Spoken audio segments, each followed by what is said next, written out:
what makes a man? Is it a social construction, or is it something else? So Paul, for you, how have you defined masculinity for yourself?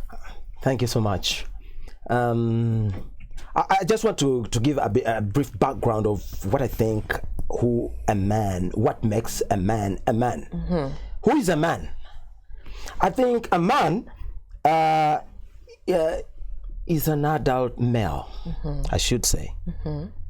But not everybody is an adult. Most men, when you see him physically, he looks a man, mm-hmm. but he's a boy. Actually, the percentage goes to 75%. Most men are still boys. I'm telling you. How do you distinguish them? Because in an adult male body, that's exactly where I'm going. How do you distinguish? Yes, that's exactly what I'm trying to put. Not everyone in trousers and in suits and ties and with the big bodies and what are men. Some are they are boys. Most of men stay boys. What makes a man a man? One, a man must accept responsibility. What is responsibility? If I had a girlfriend, and maybe as we hey, dancing. Yeah, no. Well, I'm trying to hide something that we end up having a baby. Yes. And then I do not want to take over the responsibilities of a father. If you ever see such a man, he's not a man, he's a boy. Mm-hmm. A man must accept responsibility from all angles. A man, a seasoned man, I think that is another level. Let me get there. A seasoned man must have the art of agreeing to disagree and disagreeing to agree. Not always must you be right. Not always must you be saying and taking and dictating all the time. That's a real man. A man must carry his burden. His home, his wife, his children. So what about the men who don't have a wife, who don't have children? Are they considered men? They are still boys. Can I say something? So I want to come back to that Yes. So you're talking to that boy? Oh. Okay. How do you how have you defined manhood for yourself? For me as well, I think the man who starts from the mindset. Mm-hmm. However much you have responsibility, we all have responsibilities here to take care of. We have bills. That's considered to be a responsibility. So if you take care of these things from A to Z, and you have a good credit and all that, I think that's not being a man. A man is about your mindset. What do you think? How do you think? How do you present yourself to the opposite gender? How do you present yourself to the society? I think that can define who a man is, And the other thing, the boy here says, okay. He's a legend. I'll call him a legend because I've known him for a long time. I mean, I was watching his shows on TV and all that. But hey, I think a man is about how you present yourself to whoever, even the boys, the one you call boys, the little one.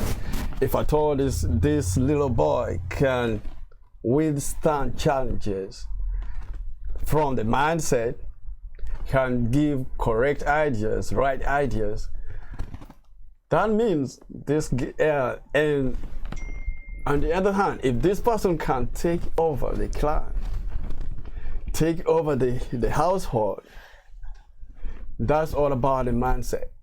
Because what I think is, according to the society we're in today, the government is the one forcing everyone to take some people take responsibilities, so without the government, some people wouldn't have been that responsible they are today. For me as one, what I think is all about the mindset. If your mindset isn't that good, you're not a man. You just have pants on. That's it. So, I beg to differ just a little bit. Go ahead. Thank you. I think, I think young man, I think you are coming. But anyway, to me, you sounded like a teacher who would come in class and say, children, I want you to pass today's exam. I'm giving you, no, tomorrow's exam. I'm giving you a test tomorrow. Pass, and I want you to all to get 90s. If you don't tell these children where exactly you want them to read and how you want them, to really help them go and get what you want. Of course, somebody will go and read about Maji Rebellion, another one will go read about the cockroach, another one will go and read. But if you give them something that is entangled to what you want, you might get the results you want them to get. Now, the way you are arguing this, you are like that teacher. You're not helping us. You did not pinpoint, but you are just beating around the bush. So then I want to, that leads me to the next question. So because both of you answered similarly in that the culture from whence you came impacts what makes a man, do you think that applies, do you think that culture creates what a man is? Is it culture versus nature, and nature versus nurture? Partially, partly. Why am I saying this? Because if one is not nurtured, actually, if you want to see where somebody comes from, you just see what he does. Mm-hmm. Somebody bred properly, raised properly, you see him. A man, you'll see a man. Do you know that men don't put on stocks? What do you mean? When you mean put on socks? Socks. They don't put on socks. Why? Some put on different colors. They put a red one and a blue one on it. Why? Because it was not nurtured. Some men don't even put on underpants. They were not nurtured. Some men don't know that even men, you have to look good and you present yourself so well in public. They think going to salon is, luxury. They think dressing up clean. People go have, very dirty underclothing because they were not nurtured. So partly, like you said, where you come from determines who a real man will be. So when you say, because I asked the question earlier, before I asked the question, you said that to be a man is to be able to have a family and children. And I asked you, is a man who doesn't have a family or who doesn't have a wife and children? You said no, he's still a boy. And that's where I came from. Yes. And that's where I came in. Yes. And so we here in the U.S., because we're filming from Boston, Massachusetts, here in the U.S., we don't have that a man is a man if only when he has a family and children and a wife and all of these things. And this is why I asked. It sounds to me like that's a cultural thing. Mm-hmm.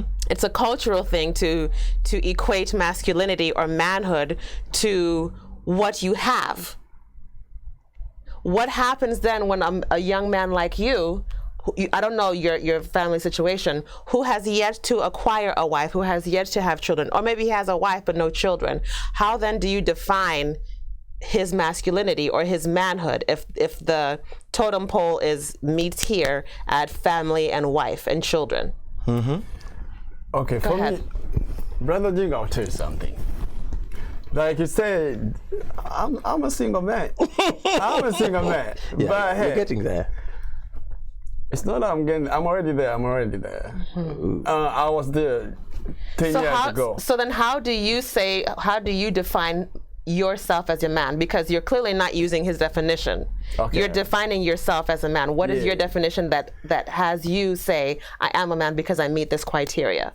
Well, for me, I define myself as a man, and to whoever is out there, that, hey, don't lose hope, you're still a man. So this is my point. Jingo the legend. I'd like to tell you something real quick. Being a man in this generation we're in today, number one, you're gonna be smart. It's like I said, mindset. It's all about the brains. If you can't take care of your money, definitely money can disappear anytime. However much you have, 3 jobs, 4 jobs, you can mess everything up, and then you go back to zero. So, for me as well, I think a man, according to my brother, a man is somebody who can take care of himself first before the rest come in. I beg to differ. Cause first listen. If you don't take care of yourself first, how are you gonna take care of the rest? Okay, let me give you an example. Both of you are drowning. Give the example from your own life. From your own life. Okay, Nobody here is drowning. Yes. Both of you are drowning, and you wanna save this person. How are you gonna save this person before saving yourself? You're gonna have to save yourself first, then you save this person. So that describes my point that a man, if you want to be a man, first take care of yourself. Forget about I'm single now because I've lost. I don't have interest in I can't get girls.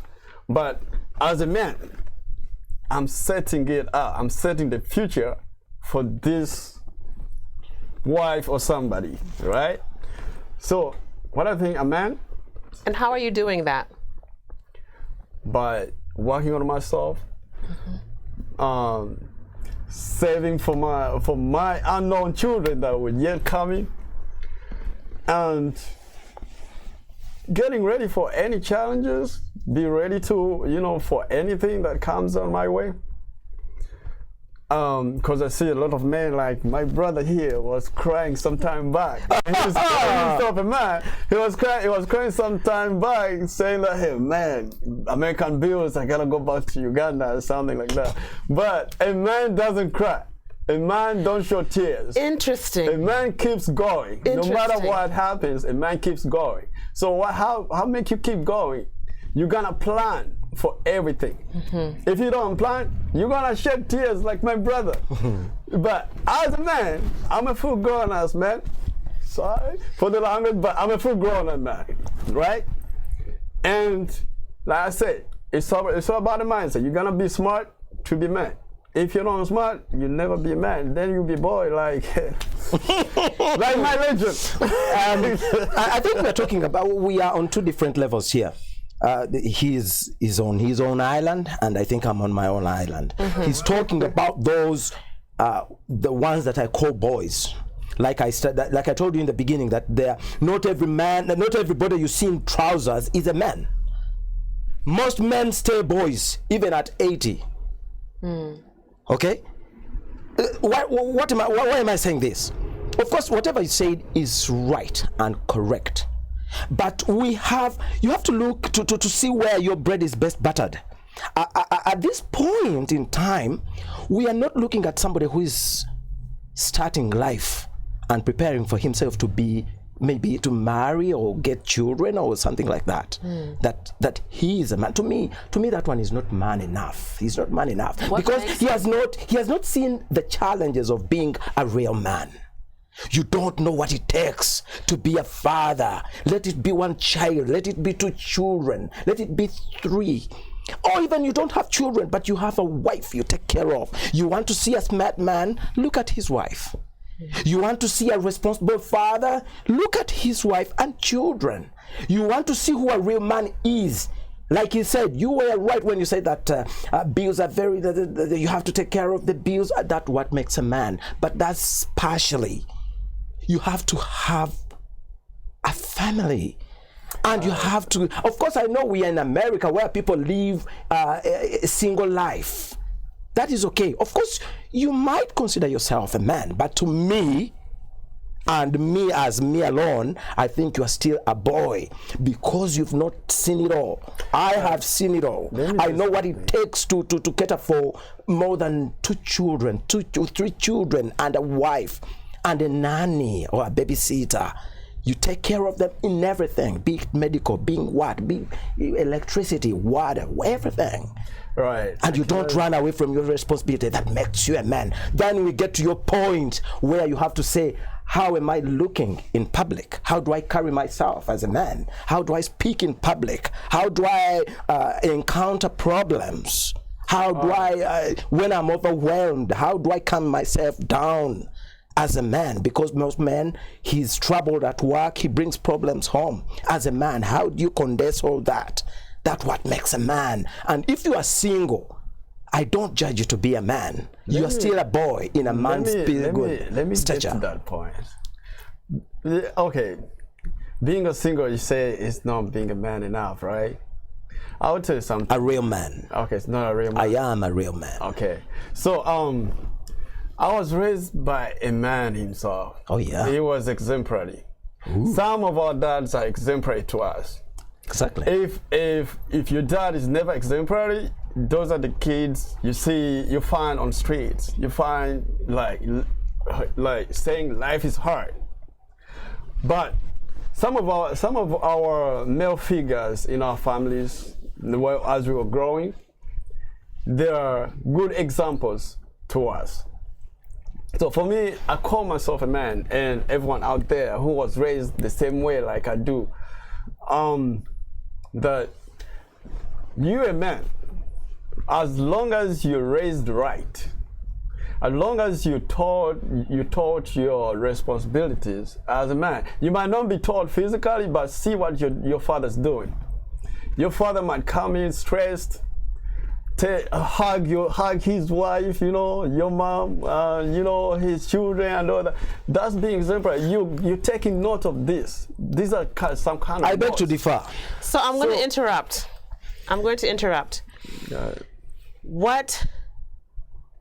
What you're both sharing, and it's perfect that you're both speaking from your perspective, from your own life walk. Oh yeah. Yes. And so one doesn't cancel out the other because the one is not contingent on the other. My question to the both of you, what happens when, for example, for you, Paul, you don't have a man doesn't have people to take care of that you deem worthy of masculinity, such as maybe he's taking care of his parents, his elderly aging parents, and his wife can't have children, but he's taking care of his parents, he's running a company, he's loving up on his wife, his relationships with his male friends they're healthy relationships. According to you, he's disqualified from being a man because he doesn't have children, according to you. And then for you, you said earlier, a man doesn't cry, a man doesn't complain, a man doesn't do this, yeah? What then happens to his emotions when his mother dies? Or when he finds that his wife has cervical cancer and it's stage 4 and there's nothing that they can do? That man is going to cry, but has he lost his masculinity now that he is crying out of sorrow or out of a deep emotion? Because there's, and I'm asking this because there's what's called toxic masculinity that devoids men from being actual human beings who feel, who have emotion, who cry, who mourn and have sorrow.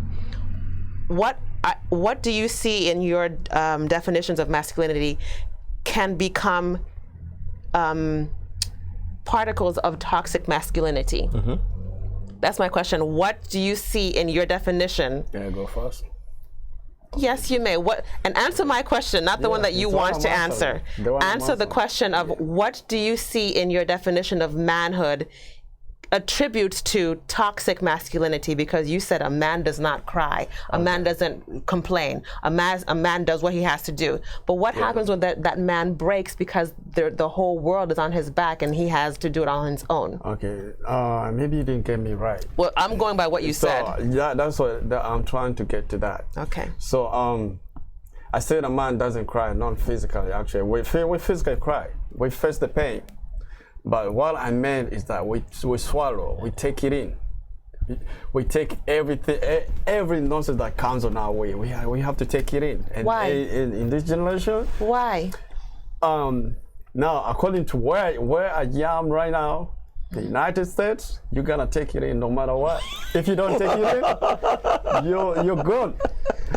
Trust me, you gotta take it. How do you take it in? Let's pretend that I'm a 13-year-old boy, and I want to know, how do I take all of the crap in? How do you do that? Now, and then how do you detox from that? I'm glad you're asking that. Because I'm a great questioner. You're a woman, yeah. You don't know that. So let me answer that question. So for me as a man, I've been taking in all this, not because I cannot, but as a man we can always hold to challenges. But, you can never know as a woman, but a fellow man can understand this. What have you taken in? Where he's speaking as a boy. I beg to. Then let him finish. You're going to. A man knows his turn. A man knows when it's his turn. Yes. I've been trying to. I feel like I've been trying to slide away from. I don't want to argue with you. No. But I think it's because you are speaking like a boy. Okay. Well, then a man lets a boy grow into a man. Okay. Jingo, you're waking up a sleeping lion. He doesn't want to wake up, but you're trying to wake it up. Okay. But wake up, Zukuka. Jingo, let me get to this. I'm the host of the show, so I'm running this show. I beg to say something. I'm running the show, yes, but you'll take your turn. What have you taken in? Because you said you, as a man here in the U.S., what specifically have you taken in? Okay. Not only me, but I'll speak for you. Speak for yourself. You're the only one sitting in this chair. You're the only one sitting in this chair. What have you taken in? Okay. I've taken in a lot. Mm-hmm. Now I'll give, for example, when I had just come here, I was kicked out of the house the next week after coming here by my mother. Mm-hmm. And if I was a woman, it would be a different case. But as a man, I had to keep going. What case would that have been? Like, America changes people, we have parents here when we're back there. We have parents here that have been staying here forever. So when we join them, they feel like we're kind of different from them. We're kind of different from their other kids. They try to show this kind of energy that we don't belong here, right? So we take in a lot. I took in that, and I was kicked out of the house. Mm-hmm. But today, she's proud of me. She's looking for me everywhere I go, because I'm a man. So I want to make sure I understood what you said. So your parents came here to the States before you did. My mom came here before. Your mom came before you did, and then you met her here. Yeah. And a week after you arrived, she put you out of the house. Kicked me out. She kicked you out of the house. I'm 20. You were 20. Yeah. Okay, so she kicked her 20-year-old child out of the house who had just come to this country, and you didn't know. You're still. I didn't know anybody. You didn't know anybody. And I reported the police. The police was like, "Bro, you're 20. Yeah, just Got move on, man." Sorry. Yes. So now that makes that.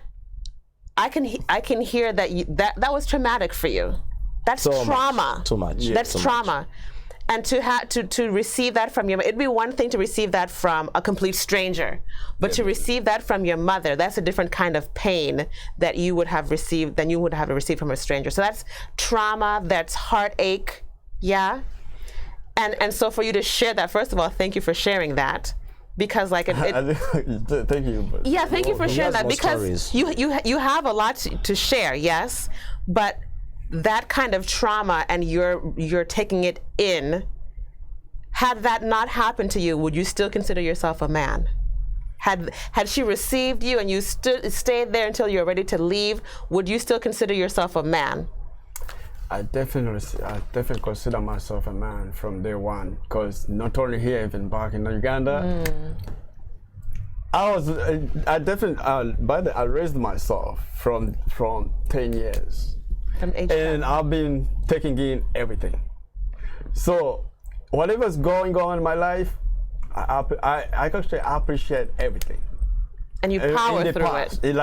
When I go through, because the reason why I'm still single The reason why, because the reason why from this kind of life. Yeah.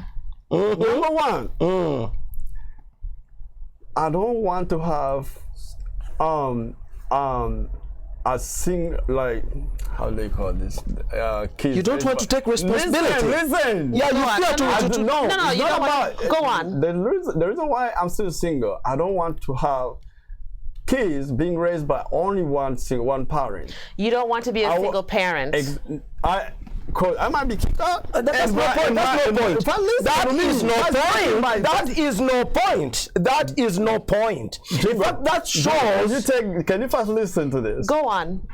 The point I'm coming to is as a man. Socialism, actually. As a man, it's like this. The thing. You know what's happening in America? Where there are a lot of single parents. Yes. Men are living on their own. Yes. Just sending money to these families, but they don't know what is going on. So you want to say that people should not marry because they fear to be single parents? Is that a reason you want to tell the people? That's what I'm saying. That's no point. That's no point. That's no one. I beg to take over. I beg to take over. Because we cannot leave a boy to derail people. We are being derailed from the right point. What I'm saying is, that's why that in the very beginning of the show, I was like, you gotta get ready for your responsibility. This is the point that I'm trying to bring in.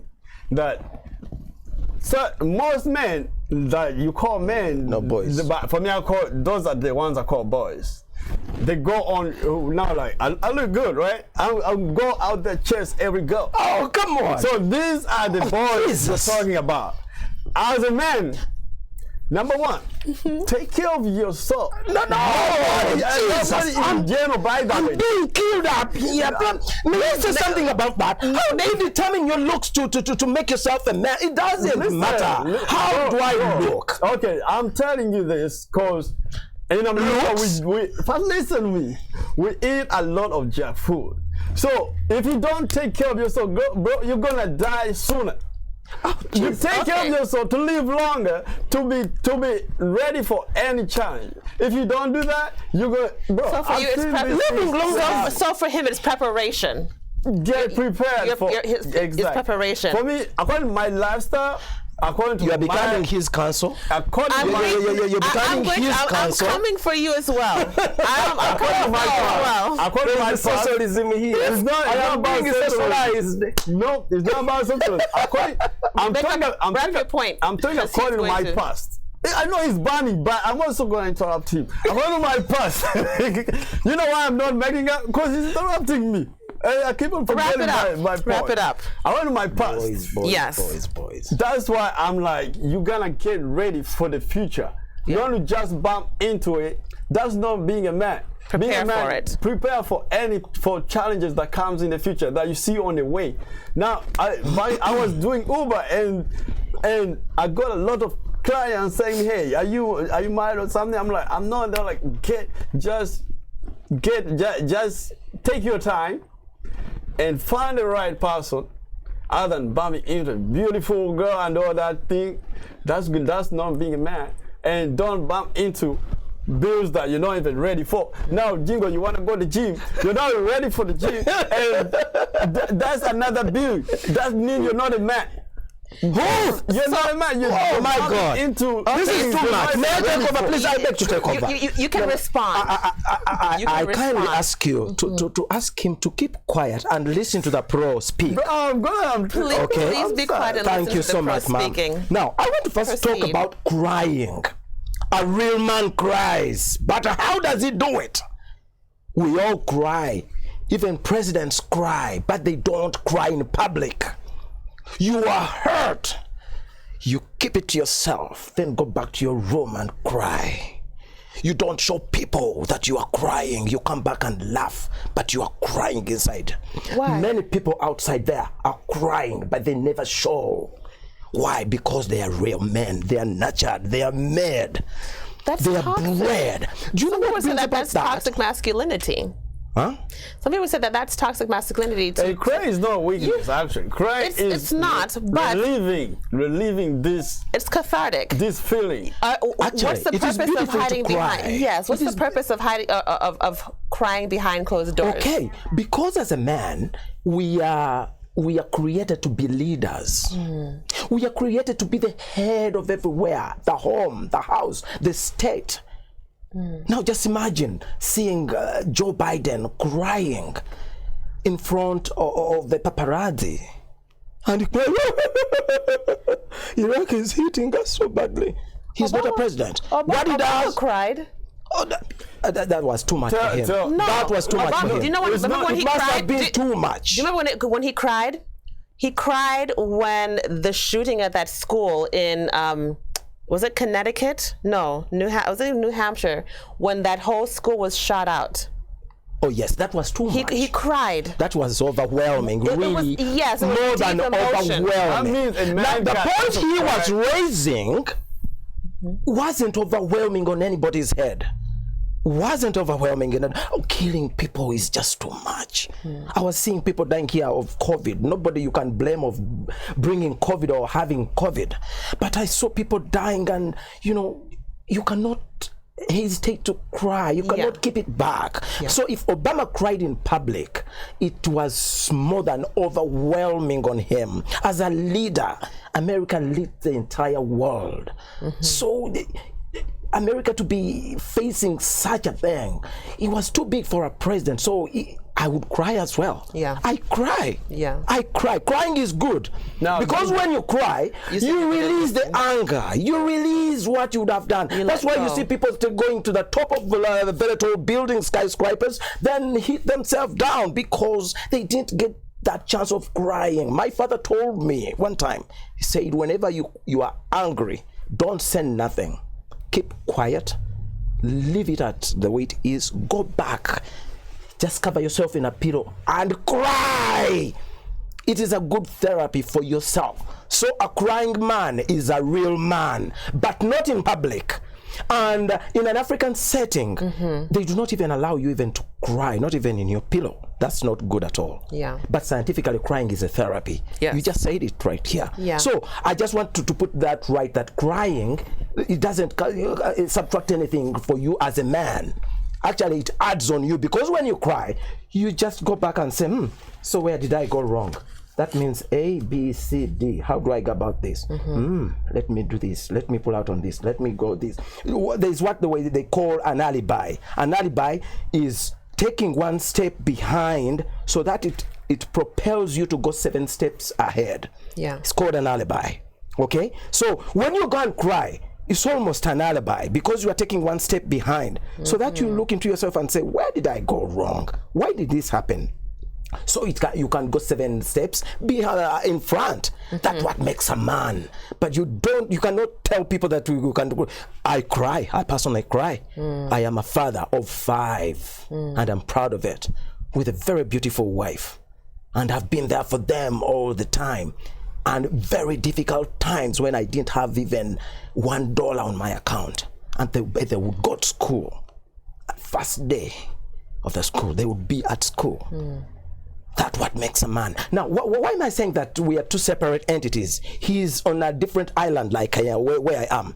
He's speaking for somebody who wants to have these good looks, good wares, and I call those boys because yes, they could refer to themselves as men because by virtue of sex, they are men. Their testosterone gave them that hormone that gives them to look like men. But in the mind, the ability to do, you are still a boy. Until you get someone besides you who is saying, Ezakameza ziriwa, omwana arwadde, I am pregnant. I have to go for medical checkup. What do you call the prenatal something? Prenatal care. The prenatal care.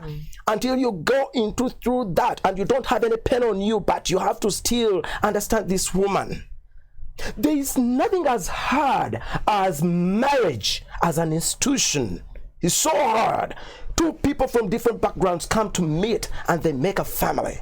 That's a challenge big enough to make you a man. Can I say something? You may.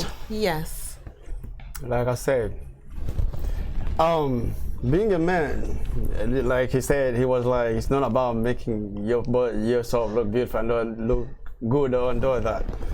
I think, like I said, taking care of another person with the outcomes and all that, you're gonna have to take care of yourself first. If you can't take care of yourself, then how are you gonna take care of the other person? Yeah, you're right. Of course. Definitely. So if I'm taking care of myself first, it doesn't matter about the look, but what matters is, am I able to take care of myself? Then the other person, if that person comes in my life, I'll be able to take care of this person. But if this person comes in my life, and you're not ready, and I'm not ready, and I'm still taking care of myself, that means it's gonna be a big challenge. Then that means you're half a man. I think a real man becomes a sacrifice to at the expense of the people around him. Be it your father, be it your mother, okay, your parents. You said he becomes a sacrifice? A sacrifice. Yes, you sacrifice yourself for the others. Like if you don't have a woman, you're not married, you don't have a girlfriend or a woman, a wife, then you have your fathers. Okay? So your parents, the mother and the father. You can even help your siblings as well if you have the ability to. Okay? Now you sacrifice yourself and say, okay, if I instead of going to Target and buy so much trousers and these fancy shoes and all that, maybe let me give my father $100 for Christmas. Maybe my mom wants to go to hospital. You sacrifice yourself. So a real man sacrifices himself at the expense of others. That is taking responsibility. But most men hate responsibility. Because of what it will cost them. Of course, yeah. Of course. But when you accept that cost, that's when you become a man. Here's my next question. Clearly, both of you came into your manhood out before you came here to the States. Oh, yeah. Yes. Have you noticed any impact that being in the diaspora has on your manhood? There is masculinity on the continent in Uganda, and then there's masculinity in Worcester. How has being out here in the diaspora altered that? How you function in your family, being here versus back home? I'm going to start with you. Why don't you start with the legend? Okay. Thank you very much. Thank you for passing the baton. I love it to start. Yes. So you're sure, like, how was it when you were in Uganda, and how has it changed being here? Now I'll start with what everybody knows, because when you come to the States, however big you are, you go back to level 1. Yeah. You have to establish yourself in the States. Okay. The government must know you. You must have a social security number and everything, all that. You know all that stuff. Yeah. So that takes you back to 0, however big you are in Uganda. Okay? So that is 1. Now, that's a big impact on anybody's life. Anybody's life. I was looking and I was like, so nobody knows me? So nobody knows I'm here? Oh my God. So what if I died today? How will I go back home? How will my body be transported back? Nobody knows I'm here. It's a big drawback. Yeah. Very big. It hits you as a man, as a father. It hit me. I cried so many times. And I was like, I did the wrong thing. Oh my God. Why did I come here? Why did I make this choice? But then deep in me, somebody told, keep going. Never give up. Keep going. It is when things go wrong that you must stick to the fight. Success is failure turned inside out. It is to the hardest point that you must stick to the fight. So I had to get back on my back and say, no, I have to go. My Rodney is waiting for a bread home. He has to go to school. My Renita is waiting for me. Let me go. Let me try. That's how I did that. But it's a very big drawback in so many things. Now, there are challenges I meet as a married man. As a married man, there are needs of a man that I would like to have, like I was in Uganda. I was sleeping with my wife in the same room. Now I'm alone in a bed with this winter and all that cold thing. It's so challenging. Yeah. Okay, but you have to keep strong and keep going. Say, Lord, thank you for this moment. I didn't know I would find winter and see myself, but I'm seeing winter myself. So I need to go, and I'm still going, and I'll go, and I'll go. Yeah. Okay, that makes a man. There are those things that really get to the nerve, and you say, there are some beautiful girls that look at me and say, oh, and I'm like, okay, thank God I've seen you. I have to go on. Okay, that makes a man. Then there are those sacrifices when you have just a few dollars by yourself, but somebody it is Christmas time, it is Easter time, and you have to say, now, what about my bills, and what about home? What about my parents? And, what about the house? What about the car I'm driving here? What about that? So I'll eat small. Let me give 75 to the rest. That is sacrificing. That's why I said there is a difference between what he's talking about and what I am talking. We are two separate entities. A boy who wants to look good in public and, have his social working, he works out, he eats good, he gets whatever he wants at the time it is supposed to come. And somebody who gets and says, I have to share not even half, but 75%, sometimes 95%, and sacrifice for the people. I am the heir to my father. That means I have two families. I have my own family, but I have another family. My father said, Paul, stay with your siblings. I take care of them. Small though, but I try. Yeah. I try. That makes a man. I would say, let them take care of themselves. My father died. It is their responsibility to do that. My wife, I'll tell her, darling, you know what? I came here to find life because there is life here. I know I sacrifice and say no. Let me give my Rita this. Let me give my Rita this. That makes a man. So I said, the way he's arguing his point, he's talking to a boy who has not seen it all. I have seen it all. I would say that what I'm hearing you say is that for you, when you came to the States, there was first of all, the culture shock and the loneliness from being away and apart from your family, such that you begin to even question your choice. Did I do this for the right reasons? You begin to question yourself. You begin to doubt. Yes. What had you taken? Self-esteem went. Your self-esteem disappears. Yes. Yeah. And then you have to begin to lean onto what was ingrained in you. Exactly. This is what I'm hearing you say. That's when the upbringing comes in. It kicks in. Yes, I could hear my father's voice. Keep going. Yes. But prior to this, would you say that the challenges that you faced in Uganda to your manhood, to your masculinity, were not as hard as being here? No. Yeah. Because in Uganda, things are different. There are no taxes, these big taxes. And in Uganda, if I wanted to buy something, I'll just call my sister and say, Rebecca, you know what? I have a prayer challenge here. But here in the States, who are you going to call? Yeah. Everybody's like, Paul, we are like you. We came here to look for dollars. We don't have. We don't have. Whoever you call, Paul, style up. This is America. And that's when I learned that saying, the slogan, this is America. Oh, yeah, somebody told me so. Yeah. What are you talking about? This is America. So I was like, all right, now I know. I have to go everything by myself. Yeah. So that's it. So that's sacrificing. Would you say that parenthood and fatherhood is easier in Uganda than it is here? Oh, yeah. Very much so. Very much so. I'm telling you. And let me tell you the truth. If it wasn't for, having my children, I would like them to come here. But on the bigger side, I would not want to have them come here. I don't want the culture here. People are poorly bred here. Children are poorly bred here, I'm telling you. They don't have culture. We think we have to behave like Americans. I hate it. I am a Ugandan. I might have gone away from here. Somebody would say, well, okay, if you're a Ugandan, why did you run away? Yes, but it does not cut away from who I am. My norms, my etiquettes, my tradition, my culture. Yes, I don't want to see my children. A child raises a hand to slap a mother. How dare you?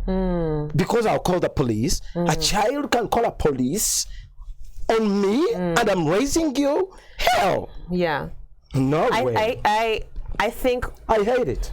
I think the same challenge that was not even challenge, but the same pressure that was applied to your manhood and masculinity when you came here, and also the way that you were cultured gave rise to who you are being here and now. Is it possible that the same pressure being applied to your family when they come, if they do come, you know, that what you have ingrained in them shows up beautifully in the face of that culture that is already in them? Do you see what I'm saying? Trust me. Because we've seen kids who shot their parents in the bed. I mean, grown kids, the Menendez brothers, you know, in the, I think 80s or 80s, 90s, shot both their parents while they were in bed. Oh, yeah. Yeah.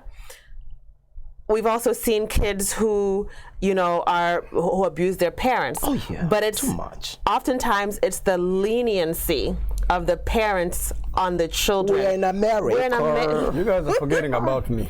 No, we're not forgetting about you. Now that the attention is not on your pretty self, you're feeling you're in your feelings because you want to be on camera so girls can see you. Got it.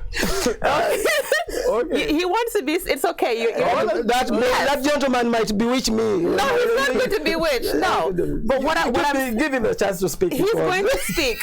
He's going to speak. And the question, the question is, the question will coming to you. I'm asking the same question. You answer the same question. Just to remind you, has being here in the diaspora altered or changed in any way, shape, or form your relationship to your masculinity since being here, or your manhood since being here? Yeah, that's the question. Yeah. But I wanted to finish what I was saying to you, that it's possible, given who you are and what you've had to pass through, that the pressure that was applied to you when you came here, that was applied to your marriage and your parenting, and gave rise to who you are now, you know, contributed so much. Absolutely. And would be also the same pressure applied to your children when they get here, that they have to now fight for that. No, I'm an African. I'm Ugandan. Yes, I've nurtured them. You've nurtured it. I've nurtured but it has not been challenged. Oh yeah, no, not yet. It has not been challenged. No, not yet. So yes, so that's what there is to look forward to for your family. That, oh God. Yes, you have to pass through that fire to be refined. I shouldn't imagine when my son is raising a hand against me. Why would he raise a hand against you when you've put it in his heart to honor you? Definitely. So it sounds to me like there's your parenting also has to go through another fire when they come. Sure. It has to. And when they come here, yes, it's another school home. First 3 months lecture. Got it. So now, how has your masculinity altered or changed since being here? Okay, for me as one, I'll start by, I'm gonna support him like 2%. You know, he has explained really good, though he has taken forever. You know? So he's right. He's right. So according to the states and Uganda is totally a different world. Actually, Africa is a different world to the states, whereby the states, I don't think you can practice your being a man here. Either way, if you put in much effort to be who you are as an African man. What does that look like? Okay. What do you mean? Okay, the thing is, I've never had a family, but I've been seeing this happening on both sides because I was raised from Africa. Yeah. So America is different, totally different. Whereby in Africa, like he says, in here, kids can beat their parents, can beat up their parents, and their parents can't do anything. One day I saw this little boy. He was even 1 year or something years, but very little. Toddler. Mm-hmm. He was beating up his mother, and his mother was doing nothing. Because the police would come for this lady. Mm-hmm. And as an African man, I was touched by that. But all the American people around, they were just video recording. You feel me? Mm-hmm. So these are different cultures. There are reasons why America is on the other side from Africa. Africa we raised differently. According to what I see, American men are somehow different from African men. How are they different? American men, they can easily let it go. They can make children, make kids, and then they let it go. They go mind their business as long as they pay child support. Can I interfere just a little bit? He asked for non-interference. I asked for that, bro. All right. So. Legend. Go on. So they can have kids and then they let it go as long as they pay child support. Yeah. But an African man can never let it go. Oh, exactly. We always keep in touch, and even if we gonna pay child support, we always demand to have our kids in our household. However, the government, if the woman is this kind of woman who doesn't want to do with you, you get heartbroken all the time as a man. But an American man, we just let it go and have kids somewhere else with somebody. So what I'm saying is, Africa is different from American men. So answer the question. And the question is, I've answered it. You have not. I asked you, how has your masculinity, how has your relationship to your definition of manhood altered since, if at all, since you're being here in the States? What was life like as a man for you Africa, in Uganda? Not Africa, Uganda. Okay, Uganda, because some people don't understand Uganda. You have to distinguish here. Uganda is a country and Africa is a continent. Uganda. So how was being a man in Uganda different for you than being a man here in the States? Uganda, according to me, Uganda was kind of easy than the United States. United States. What could you do in Uganda that you can't do here? Well, here I know everything is possible, but everything is possible when you're in the straight path. But everything can disappear in just a blink of an eye. Nguzi. In Uganda, you can make your life as long as you make some good money like we make in the States. Mm-hmm. You can flow with that perfect life forever. But in America, it's different. In America, as long as you mess it up or somehow, it's gone. You're on the streets. You got no house. Whereby in Africa, you can have your small house on your land. Where can you buy land here? If you're not, even if you're in the government, where can you buy land here? Nowhere. Well, for me as one, I think Africa, Uganda was the best. If you have money, Uganda's the best. In America, if you have money, yes, you're gonna live good, but hey, if it's no more, you're done. And we always have challenges, and challenges sometimes. So what were you doing in Uganda before you came? In Uganda, I never had a job. I was just going to school. You were a student. You see, okay. That's what I was going to say. He is now more of a boy than what he was in Uganda. He's growing, getting down. So you're more. You were a student in Uganda, and then you probably graduated before you came.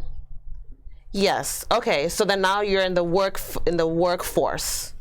Yes. Right. Yeah. So. But it doesn't mean that even if I was going to school, it doesn't mean I wouldn't work.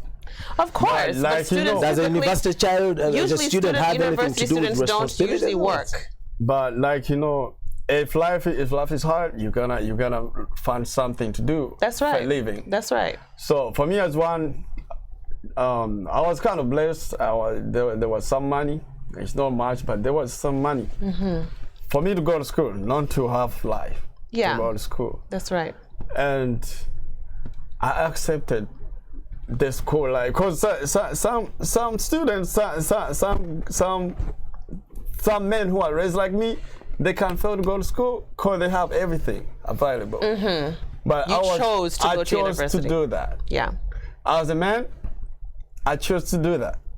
If I was a boy, I would just let it go for the money that was available. Yeah. So I'm that's still paying for my children. That's why I call them boys, because I know they got school. today. No one's paying for me. No one's paying for everything that I pay for. That does not qualify you as a man. And I'm going to school as well, and I'm still going to school, so I'm paying for it. So it sounds you're both on the same spectrum, just opposite ends on the different portions of that spectrum. Because an 80-year-old man can look at you and say that you're still a boy. An 89-year-old man He can still say that. Yes, can look at you and say, "Oh, this one is still a young boy." Do you remember what I told you? That you can be 89 or 90, but still a boy. Yes, but an 89-year-old man can look at you and say, "This one is still a boy." Just like how on the trajectory of manhood, you can look at him and see where he is and say that he's still a boy, simply because he's not where you are.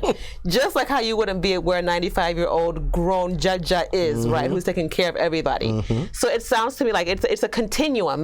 Manhood is a continuum, like womanhood is a continuum. Yeah? Okay.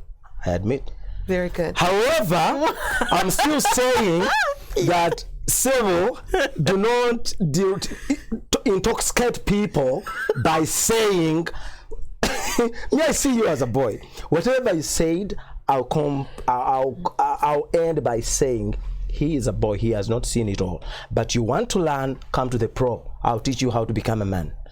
I'm telling you, I'm going to build you from A to Z. Oh, you have the looks, you have the money, you have the looks. You have everything, but you are not a man yet. You are still a boy. She already talked about that. For you as well. You see me as you know why I call him a legend? Why is he a legend? Because even when I was still a baby, I was watching this kid, this guy. But he was 7, and I was only 3. You can imagine. I was 3, and he says, yes, he was still a boy. You know why? But I was a baby. I started at 3, and he was already 7, watching me. And one time we were conversing, he said, omwana ono chiseka nga afudde nnyo. I was like, woyitira omwana chiseka n'omuyita omwana bannayolika sajja kakulu.